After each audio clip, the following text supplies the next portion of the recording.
Siapa datang mengancammu kan binasa? Ayo, di bawah dulimu atau di bawah durimu? Apa arti kata duli?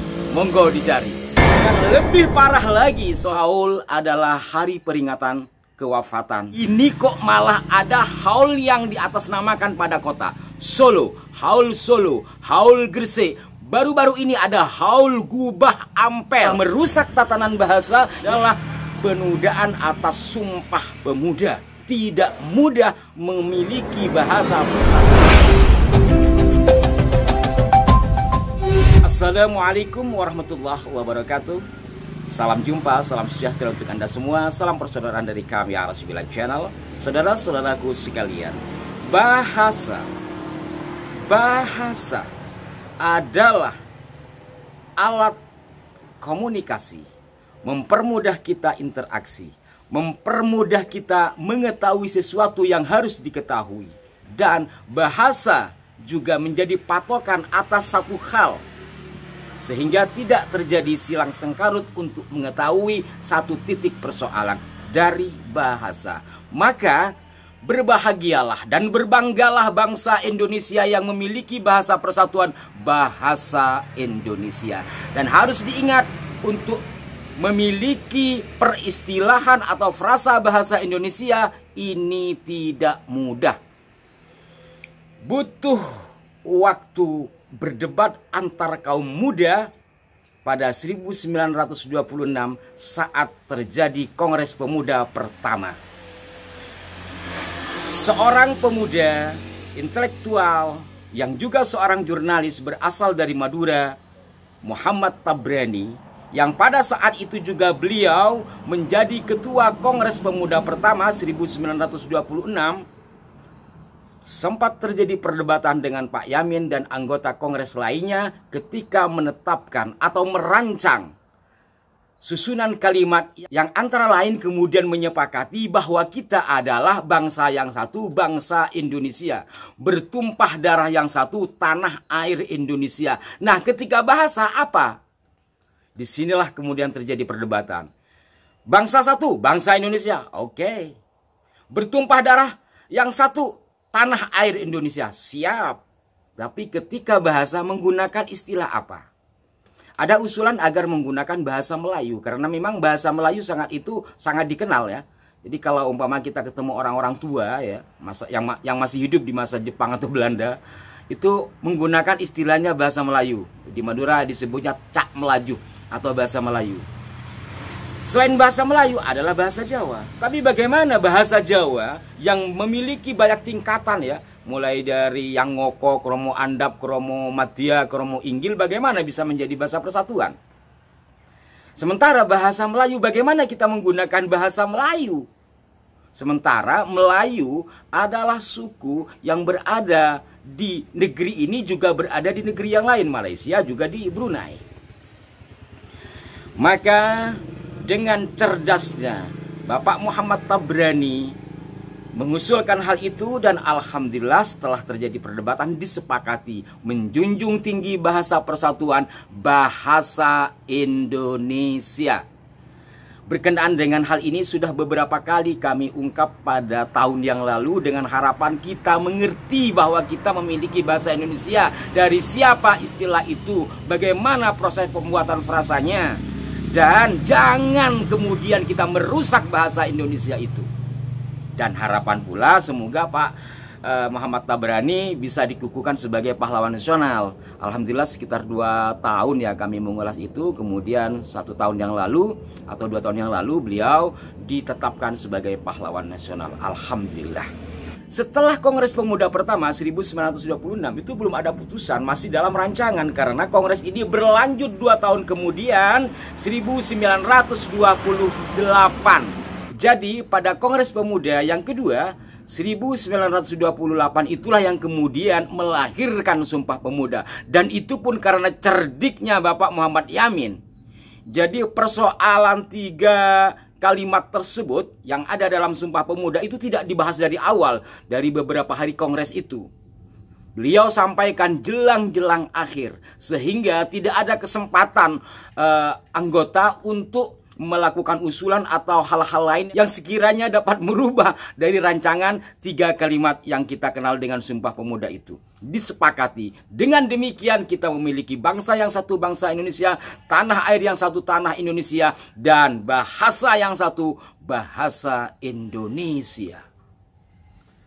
Walaupun tetap bahasa Indonesia, akar atau ibunya adalah bahasa Melayu. Tetap ibu dari bahasa Indonesia adalah bahasa Melayu, tetapi juga menggunakan serapan-serapan dari berbagai bahasa yang lain, baik itu bahasa asing ataupun bahasa daerah, tetapi dalam rangkum atau keluarga bahasa Indonesia. Dan dengan demikian bahasa Indonesia adalah bahasa kita, bukan bahasa Melayu, walaupun akarnya adalah bahasa Melayu. Bayangkan kalau umpamanya kita tidak memiliki bahasa Indonesia, bagaimana jadinya? Dan dari sini kita bisa mengetahui satu hal yang dipersoalkan, kembali lagi kepada bahasa Indonesia. Bahasa Indonesia apa? Untuk mengetahui bahasa Indonesia apa, kita lihat di Kamus Besar Bahasa Indonesia yang sudah disepakati. Dari sini saudara-saudaraku sekalian, kerap kali kami menyampaikan kepada halayak terkait dengan bahasa-bahasa, istilah-istilah yang menurut hemat kami telah merusak tatanan bahasa Indonesia.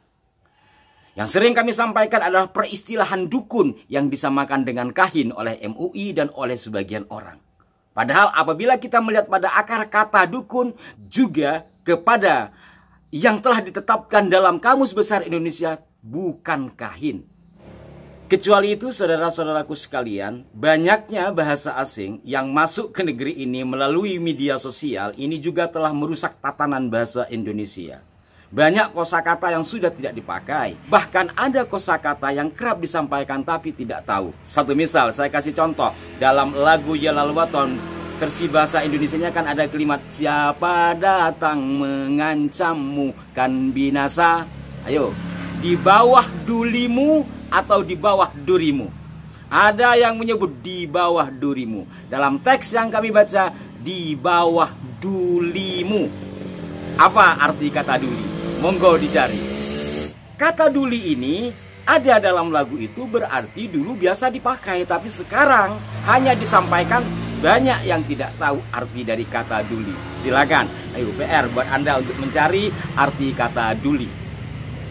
Dan lebih parah lagi saudara-saudaraku sekalian, penggunaan kalimat yang tidak mempertimbangkan berbagai aspek. Satu misal, haul. Umum kita ketahui dalam Kamus Besar Bahasa Indonesia, haul adalah hari peringatan kewafatan yang diserap dari bahasa Arab. Jadi setelah 1 tahun ada haul. Jadi haul adalah peringatan atau selamatan 1 tahun kewafatan seseorang. Jadi tahun berikutnya haul, tahun berikutnya haul. Ini kok malah ada haul yang diatasnamakan pada kota. Solo, haul Gresik. Baru-baru ini ada haul Gubah Ampel. Gubah kita tahu berasal dari kata ubah. Ini kata gubah itu sebenarnya merusak tatanan juga. Kalau di Indonesia nggak ada gubah, adanya ubah. Diserap dari bahasa Arab. Maka aslinya pakai Q, di Indonesia kan menjadi kubah, tidak G.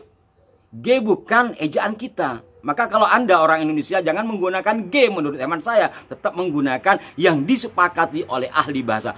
Kubah menggunakan Q, kemudian di Indonesia kan menjadi Ku, menggunakan K, jadi kubah. Jangan G. G bukan serapan bahasa kita. Istilah-istilah itu telah merusak tatanan bahasa Indonesia dan menurut hemat saya ini telah menudai Sumpah Pemuda. Bagaimana satu kota diperingati hari kematiannya? Padahal kotanya tidak pernah mati, semakin hidup. Kota bukan hari kematian karena kota tidak mati. Kota biasanya diidentikan kepada kapan kota itu berdiri. Menjadi satu kadipaten, menjadi satu kerajaan, atau menjadi satu tempat yang ramai sehingga disebut hari jadi. Haul itu adalah istilah untuk kematian, sementara hari jadi itu memperingati kapan kota itu awal mula berdiri. Maka Dirgahayu hari jadi kota Jakarta, Dirgahayu hari jadi kota Bangkalan, kota Solo, kota Gresik, kota Surabaya dan sebagainya. Walaupun saya paham yang dimaksud dengan haul Solo, haul Gresik, haul Gubah itu tujuannya kepada seseorang dari klan Ba'alwi. Ini urusannya bukan klan Ba'alwinya, tapi telah merusak tatanan bahasa yang menurut hemat saya itu adalah penodaan atas Sumpah Pemuda. Tidak mudah memiliki bahasa persatuan yang kemudian menggunakan istilah bahasa Indonesia. Perlu perdebatan antara kaum muda 1926, perlu waktu sekitar 2 tahun untuk putusannya. Belum lagi hal-hal lain. Jadi mohonlah jangan asalan, jangan sembrono menggunakan istilah yang kemudian mengemuka lantas dianggap itu satu kebenaran. Jadi kalau yang dikhauluti manusia, sebutlah nama manusianya siapa. Dan perlu juga dianalisa kenapa menggunakan istilah ini. Kenapa menggunakan istilah kota?